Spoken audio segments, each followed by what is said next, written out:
Ano ang unang pumapasok sa isip mo kapag pinag-uusapan natin ng pagkain para sa utak? Malamang, matatabang isda na mayaman sa omega-3. Tama, ilang ulit na nating narinig yan. Pero paano kung sabihin ko sa'yo na ang pangunahing pagkain para sa iyong memorya at talas ng isip ay hindi pala matatagpuan sa karagatan? Paano kung ang tunay na bayani ay nagtatago lang sa pinakakaraniwang seksyon ng supermarket at marahil ay nilalagpasan mo lang ito nang hindi mo man lang nalalaman ang taglay nitong lakas? Ngayon, dudurugin natin ang popular na mito na ito at ibubunyag ang sikreto na maaaring lubos na magpabago sa iyong pananaw tungkol sa nutrisyon para sa utak. Humanda kang mamangha. Maging tapat tayo, karapat-dapat naman talaga ang reputasyon ng isda at mani. Ang omega-3 fatty acids at vitamin E ay talagang mahalaga. Sa loob ng maraming dekada, ipinangalandakan sa atin na ito ang pundasyon ng dieta para sa matalas na isip. At hindi naman mali ang impormasyong ito, pero hindi ito kumpleto.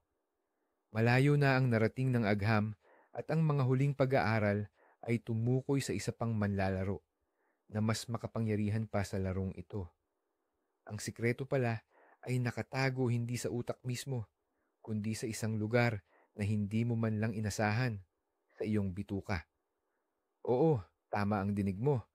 Ang daan tungo sa matalinong kaisipan ay dumadaan sa malusog na tiyan. Kaya naman, drumroll please. Ano nga ba ang produktong ito na matagal na nating itinago? Ano itong lihim na sangkap na kayang lampasan pa ang bisa ng pinakamalusog at pinakamabisang isda? Malamang, naisip na ninyo ay mga kakaibang prutas mula sa Tibet o bihirang damong dagat mula sa kailaliman ng karagatan o baka naman isang mamahaling food supplement na nasa makintab na pakete. Pero ang totoo, gaya ng madalas mangyari, mas simple at mas malapit lang kaysa sa iniisip ninyo. Ang bida ng ating kwento ngayong araw, isang tunay na kampyon sa pagsuporta sa kalusugan ng utak ay ang fiber. Sandali lang, huwag muna kayong bumuntong hininga sa pagkadismaya. Alam kong ang salitang ito ay hindi kasing exciting pakinggan, tulad ng antioxidants or polyunsaturated fatty acids, fiber. Pakinggan, parang galing lang sa isang nakakainip na aklat sa biology. Isang bagay na ipinipilit sa atin ng ating mga lola. Pinapakain tayo ng lugaw or oatmeal. Pero nakikiusap ako sa inyo, bigyan ninyo ito ng pagkakataon.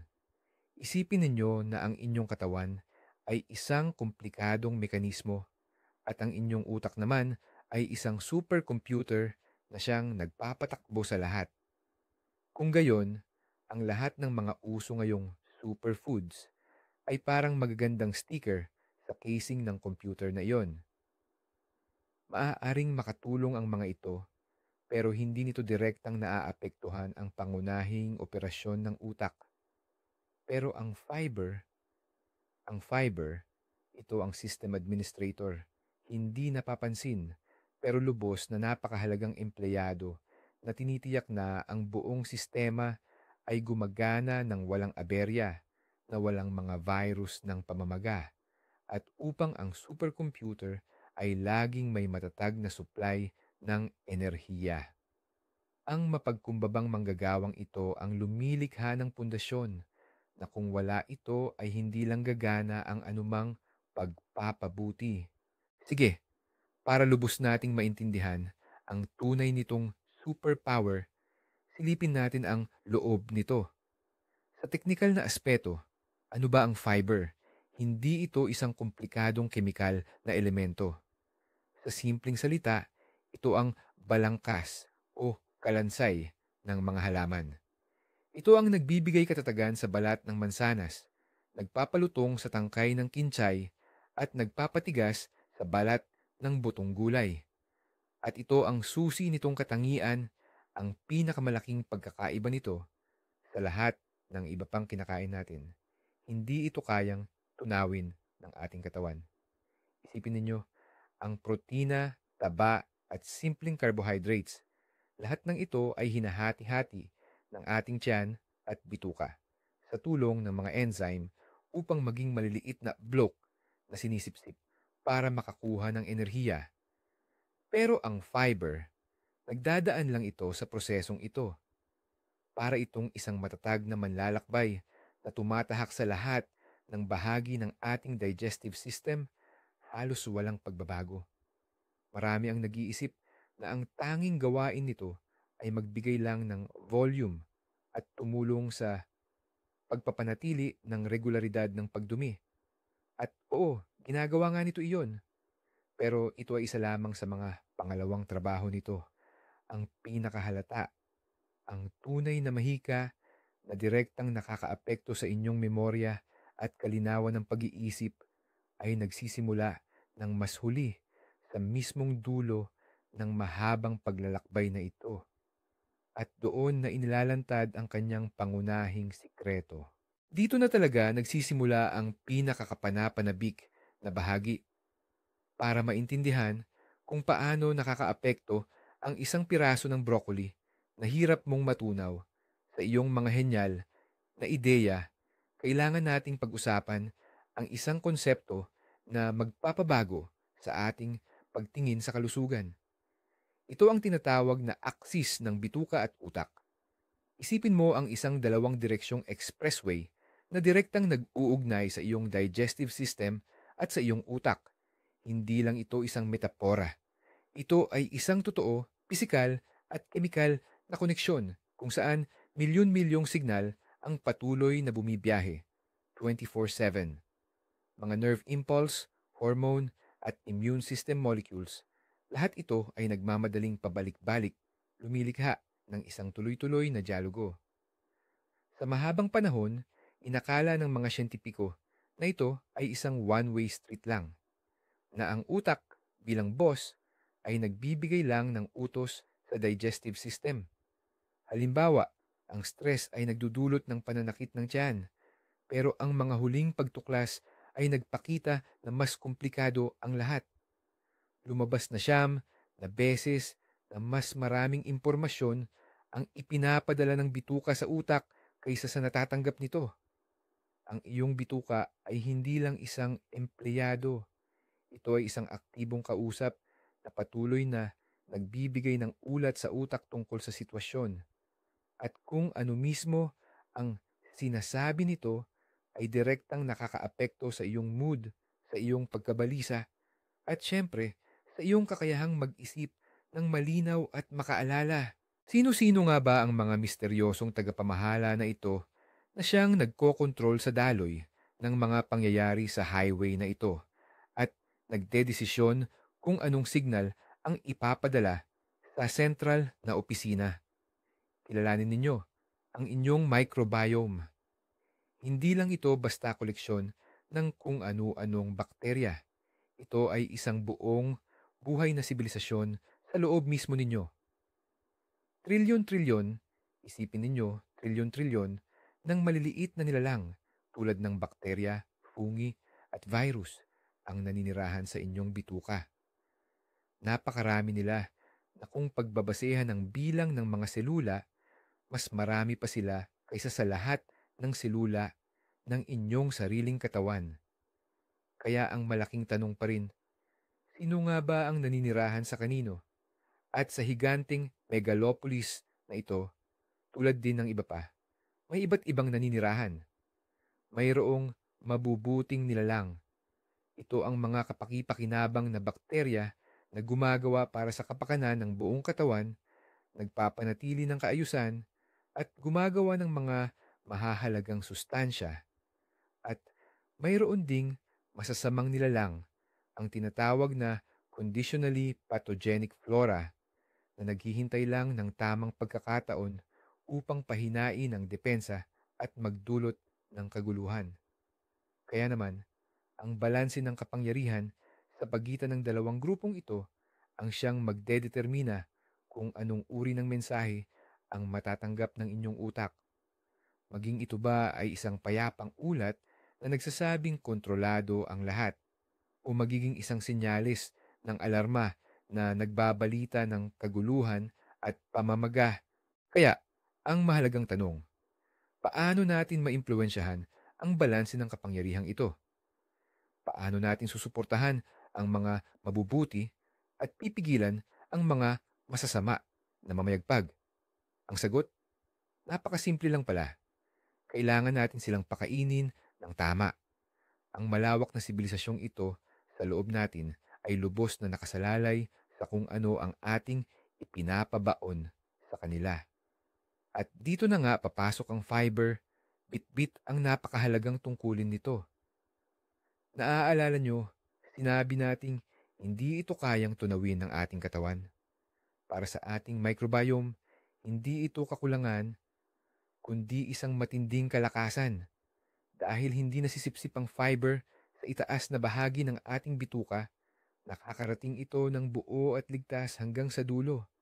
Doon mismo sa kung saan naninirahan ang pangunahing bilang ng ating mga kaalyadong bakterya.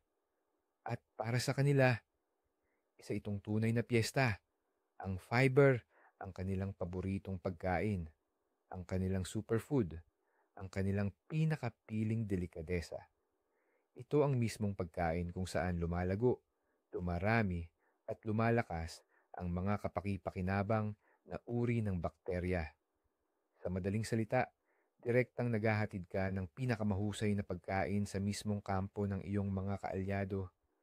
Binibigyan sila ng sapat na lakas at resources para maisagawa ang kanilang napakahalagang gawain.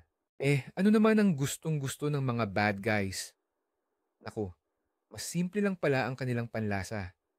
Ang paborito nilang pagkain ay simpleng asukal at processed foods. Mga cake, tinapay, matatamis na inumin, fast food. Lahat yan ay parang high-calorie booster para sa kanila. Sa ganitong uri ng pagkain, mabilis silang dumarami, pinapalayas ang mga mabubuting bakterya at sinasakop ang mas maraming espasyo. Isipin ninyo, isang larangan ng digmaan. Kapag kumakain ka ng salad, whole wheat bread o lentil soup, para kang naguhulog mula sa helicopter ng mga kahon ng probisyon at bala para sa iyong hukbo. Ang iyong mga sundalo ay busog, malakas, at handang ipagtanggol ang kanilang posisyon. Pero kapag kumain ka ng malaking piraso ng cake o uminom ng lata ng soft drinks, agad kang nagpapadala ng malaking kargamento ng supply diretso sa kampo ng kalaban. Ang hukbo ng kalaban ay nakakakuha ng pampalakas. Mas dumarami sila, nagiging agresibo, at nagsisimulang magdulot ng kaguluhan. Ang kawalan ng balansing ito ang tinatawag ng mga siyentipiko na dysbiosis. At ang kaguluhang ito sa bituka ang pinagmumula ng maraming problema na parang ripple sa tubig, umaabot hanggang sa iyong utak. Sige, nabigyan na natin ng masustansya at nakapagpapalusog na fiber ang ating mga mabubuting bakterya. Busog na sila, masaya, at aktibong nagpaparami. Ano kaya ang kasunod? Well, sisimulan na nilang pasalamatan tayo at ginagawa nila ito sa napaka-espesyal na paraan. Lumilikha sila ng mga kakaibang sangkap na may napakalaking papel sa kalusugan ng buong katawan. Ang mga sangkap na ito ay tinatawag na short-chain fatty acids or pinaikling SCFA. Tandaan ninyo ang pangalang ito dahil sila ang tunay na mga bayani sa larangan ng biochemistry. Kapag pinoproseso ng mga beneficial na bakterya ang fiber, naglalabas sila ng mga SCFA na ito. Ang pinakakilala sa kanila ay ang butyrate, propionate, at acetate. At itong mga molekulang ito, sila mismo ang mga mensahero na nagmamadaling bumibiyahe sa ating gut-brain highway o daanan ng bituka at utak, dala ang magandang balita. Sila ay sumisipsip sa daluyan ng dugo at kumakalat sa buong katawan, gumaganap ng dosenang mahahalagang tungkulin. Ngunit ang kinaiinteresan natin ngayon ay ang kanilang direktang epekto sa utak. At ito, maniwala kayo, ay talagang malaki. At sa lahat ng mga bayaning ito, ang pinakapangunahin ay ang butyrate. Suriin pa natin ng mas malalim ang butyrate. Ang short-chain fatty acid na ito ay tunay na regalo mula sa ating microbiome. Kapag nakapasok ito sa daloy ng dugo, naglalakbay ito sa buong katawan at isa sa mga pangunahing destinasyon nito ay ang utak. Ano naman kaya ang ginagawa nito doon? Una sa lahat, ang butyrate ay isang pinagmumulan ng enerhiya. Nagsisilbi itong alternatibong panggatong para sa mga brain cell na tumutulong upang mas maging epektibo ang kanilang paggana. Pero hindi lang yon. Gumaganap din ito bilang isang makapangyarihang tagapagtanggol. Ina-activate ng butyrate ang mga gene na may pananagutan sa paggawa ng isang substance na tinatawag na brain-derived neurotrophic factor o BDNF. Medyo komplikado pakinggan, pero sa esensya, ito ay parang pataba para sa iyong mga neuron. Ang substance na ito ay nagpapasigla sa paglaki ng mga bagong nerve cell at sa pagbuo ng koneksyon sa pagitan nila. Ang mismong proseso na siyang pundasyon ng pagkatuto at memorya. Sa madaling salita, kapag ang iyong mga bakterya ay gumagawa ng sapat na butyrate, ang iyong utak ay literal na nagiging mas plastic o mas nababaluktot, mas may kakayahang matuto, at mas protektado laban sa mga pagbabagong dulot ng pagtanda. Para itong patuloy na ina-update ang software at hardware ng iyong panloob na computer para lagi itong gumagana sa pinakamataas na performance. Ngayon naman, isa pang napakahalagang tungkulin ng mga short-chain fatty acid na ito. Pinapalakas nila ang tinatawag na blood-brain barrier. Alamin natin kung ano ito. Isipin ninyo na ang inyong utak ay isang ultra-secret na pasilidad ng gobyerno kung saan ginagawa ang pinakamahalagang desisyon. Natural lang na ang ganoong pasilidad ay dapat na mahigpit na protektado mula sa anumang panlabas na banta. Ang blood-brain barrier, yan mismo ang elite na security team na nakabantay. Ito ay isang siksik na salaan ng mga selula na pumapalibot sa mga ugat ng dugo sa utak at nagpapasya kung ano ang maaaring makapasok at ano ang hindi. Pinapayagan nitong makapasok ang oxygen at mga sustansya, ngunit hinaharangan nito ang mga lason, nakakapinsalang mikrobyo, at iba pang mapanganib na elemento na maaaring umikot sa dugo. Kaya naman, ang butyrate at iba pang short-chain fatty acids, SCFAs, ay kumikilos na parang pinakamagaling na instruktor para sa security team na ito. Ginagawa nilang masiksik at matibay ang mga koneksyon sa pagitan ng mga selula ng barrier. Sa madaling salita, binubusalan nila ang mga butas sa bakod, pinipigilan ang hindi gustong elemento na makapasok sa pinoprotektahang teritoryo. Ang isang matibay na barrier ay garantiya na walang anumang labis na makakapasok sa utak na maaaring magdulot ng pamamaga at makasira sa maselang paggana nito. Dahil napag-usapan na natin ang pamamaga, mas pagtuunan natin ito ng pansin. Ang talamak at tila nakatagong pamamaga ay isa sa pinakamalaking kalaban ng ating katawan ngayong ika-21 siglo. Ito ang ugat ng karamihan sa mga sakit sa modernong panahon, mula sa problema sa puso hanggang sa mga autoimmune disorder. At hindi rin ligtas dito ang utak. Kapag may dysbiosis sa bituka at nananaigang masasamang bakterya, nagiging mas butas-butas ang dingding ng bituka. Ito ang tinatawag na leaky gut syndrome o syndrome ng butas na bituka. Sa pamamagitan ng mga butas na ito, maaaring makapasok sa daluyan ng dugo ang mga piraso ng hindi natunaw na pagkain at mga lason na ginagawa ng masasamang bakterya. Siyempre, ang ating immune system ay re-responde sa mga hindi imbitadong panauhin na ito at magsisimula ng pamamaga. At ang sunog na ito ng pamamaga ay hindi lang nananatili sa bituka. Ang mga nagpapamaga na molekula o cytokines ay dinadala ng dugo sa buong katawan at maaaring makalusot kahit sa mahinang blood-brain barrier na nagdudulot ng tinatawag na neuroinflammation. At ang pamamaga sa utak ay direktang nagdudulot ng brain fog or pagkalito sa isip, problema sa konsentrasyon, mahinang memorya at maging depression. Sa pamamagitan ng tamang pagpapakain sa ating microbiome, para na rin nating pinapatay ang apoy na ito sa mismong pinagmulan nito. Narito pa ang isang nakakagulat na impormasyon na lalong magpapatunay sa inyo ng kahalagahan ng kalusugan ng ating bituka. Alam nyo ba kung saan nililikha ang karamihan ng serotonin sa inyong katawan?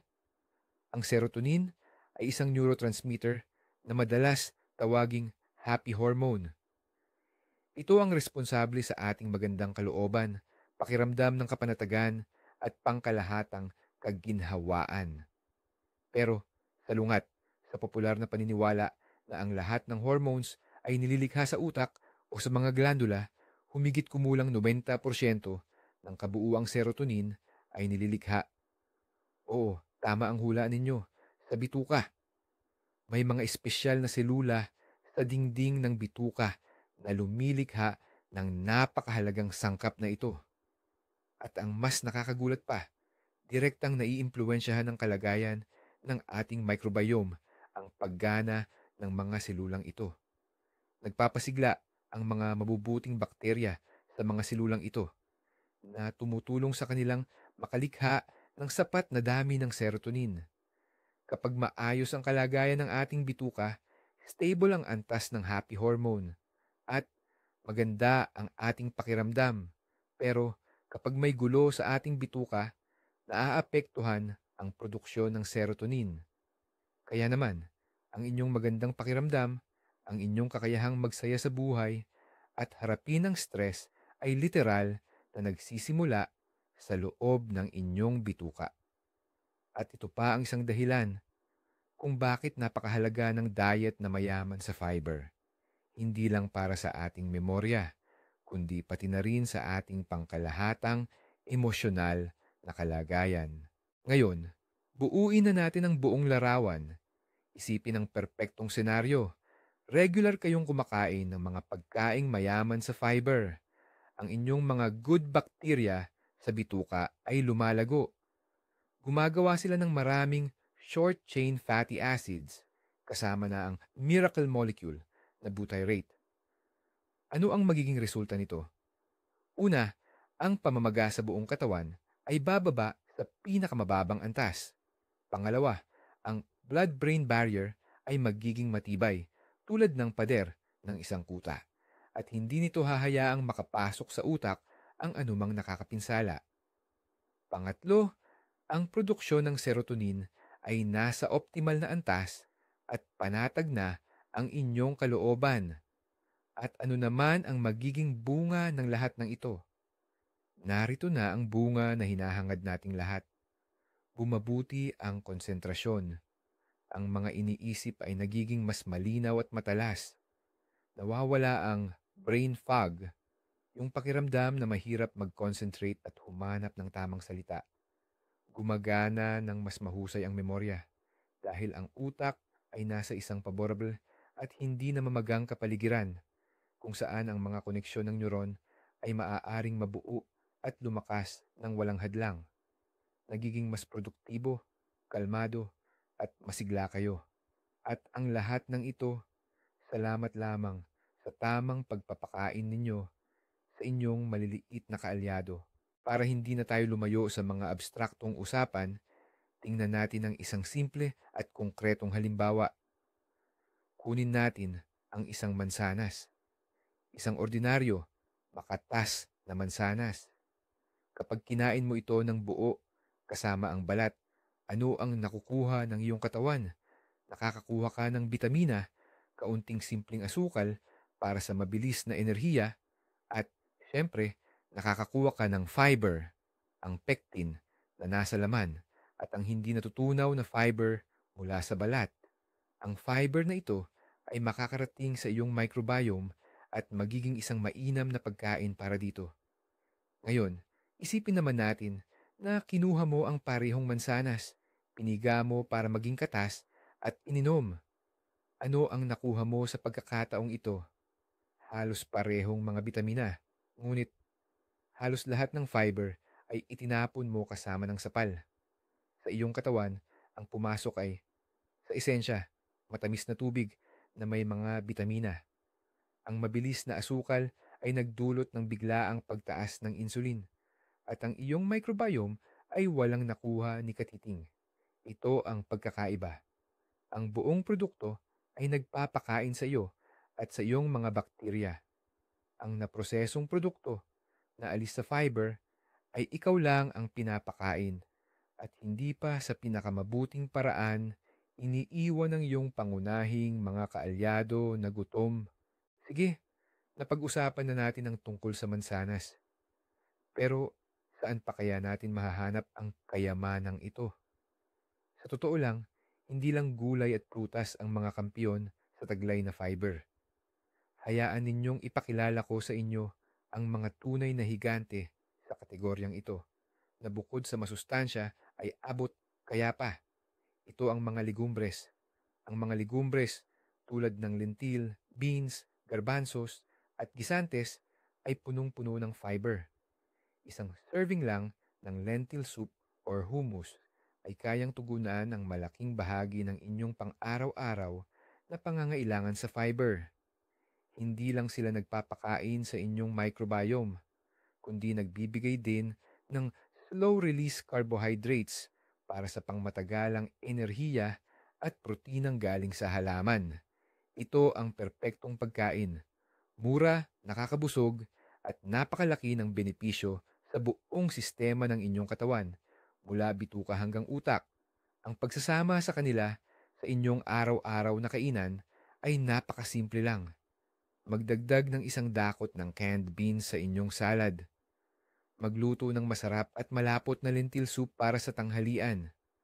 Gumawa ng homemade hummus at kainin ito kasama ng hiwang gulay. Ang mga simpleng hakbang na ito ay maaaring magdulot ng malaking pagbabago sa komposisyon ng inyong microbiome para sa mas ikabubuti at bilang resulta, mapabuti ang paggana ng inyong utak. Ito ang perpektong halimbawa kung paano ang abot-kayang pagkain ay nagdudulot ng pinakamalaking benepisyo. Pero may isang napakahalagang punto na kailangan nating maunawaan. Hindi lang sa dami ng fiber ang usapan, kundi pati na rin sa iba't ibang uri nito. Balikan natin ang ating paghahalintulad sa isang megacity na nasa loob mo. Nananahan sa syudad na ito ang iba't ibang espesyalista, ang iba't ibang uri ng good bacteria. At bawat grupo ay may kanya-kanyang paboritong pagkain. May ilang bakterya na mahilig sa pectin na matatagpuan sa mansanas at mga citrus. Ang iba naman ay mas gusto ang inulin mula sa sibuyas, bawang at chicory. May mga ikatlong grupo na lumalago ng maayos sa resistant starch na nabubuo sa pinalamig na patatas o kanin. At ang ikaapat na grupo ay espesyalista sa fiber mula sa oatmeal o mga gulay na buto, legumes, dark beans. Kaya, kung puro mansanas lang ang iyong kakainin, halimbawa, isang bahagi lang ng iyong internal army ang iyong mapapakain.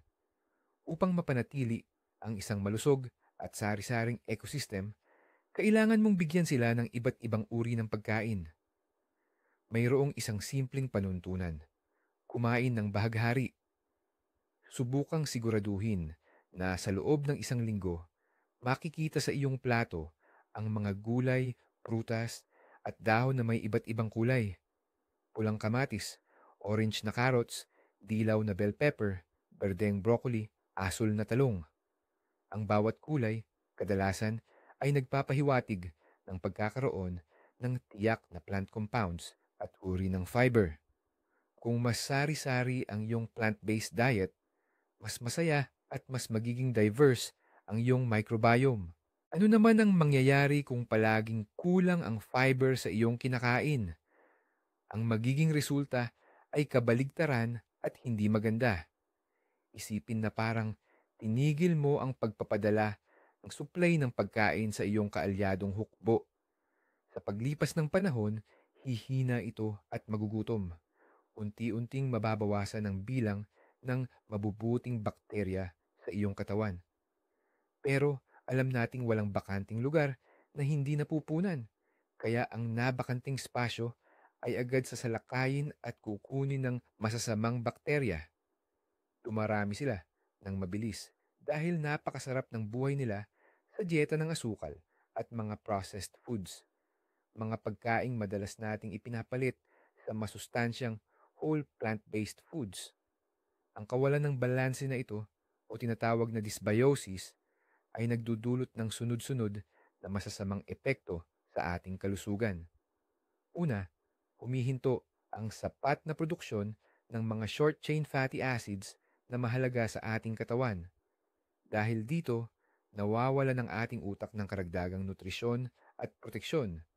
Pangalawa, ang masasamang bakterya ay naglalabas ng mga lason o toxins na nagiging sanhi upang maging mas madaling pasukin ang dingding ng ating bituka. Nagreresulta ito sa chronic inflammation or patuloy na pamamaga na alam nating nakakaabot at nakakaapekto rin sa utak.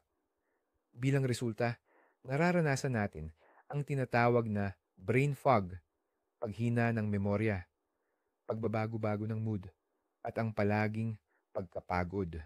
Ito ang direktang daan sa pagbaba ng ating cognitive functions o kakayahan sa pag-iisip. Ngunit, bago tayo magpatuloy, mahalagang linawin ang isang punto upang hindi kayo magkaroon ng maling akala. Ang paglipat sa dieta na mayaman sa fiber ay hindi parang isang magic pill. Hindi nyo dapat asahan na sa isang kain lang ng isang platong broccoli, gigising na kayo kinabukasan na henyo. Hindi ganoon ang proseso. Ang pagpapanumbalik ng malusog na microbiome ay isang proseso. Ito ay parang pagtatanim sa isang napabayaang hardin ng mga bago at kapakipakinabang na halaman. Kailangan mo munang ihanda ang lupa sa kaitanimang mga buto at pagkatapos ay regular itong diligan at alagaan. Kinakailangan ng panahon upang ang mga ito ay mag-ugat, lumaki at magsimulang magbunga habang unti-unting pinapaalis ang mga damo. Ganoon din ang sitwasyon sa ating bituka. Ang epekto ng pagbabago sa pagkain ay hindi agad-agad makikita. Ito ay unti-unting naiipon. Maaaring maramdaman mo ang mga unang positibong pagbabago pagkalipas ng ilang linggo, ngunit para sa isang malawakang pagbabago sa buong ecosystem ng iyong bituka, maaaring tumagal ito ng ilang buwan ng regular at iba't ibang uri ng pagkain. Kaya hindi ito isang sprint kundi isang marathon. Ito ay isang pangmatagalang laban, isang pamumuhunan para sa iyong kalusugan at linaw ng pag-iisip sa mga darating na taon. Ngunit maniwala ka, ang pamumuhunang ito ang isa sa pinakamainam at pinakamabunga na maaari mong gawin. Kaya, ibig sabihin ba nito, hindi na talaga tayo kakain ng isda? Itatapon na ba ang lahat ng fish oil at tuluyan ng kakalimutan ang omega-3? Hindi naman. Huwag tayong magpadala sa ganoong suktulang pag-iisip. Ang omega-3 fatty acids na makikita sa isda ay mananatiling napakahalaga. Ito ang nagsisilbing pangunahing sangkap sa pagbuo ng mga membrane ng ating neurons. Mayroon din silang sariling kakayahang labanan ang pamamaga. Malaking pagkakamali kung tuluyan nating aalisin ang mga ito sa ating diet. Kailangan lang nating tingnan ngayon ang mas malawak na larawan.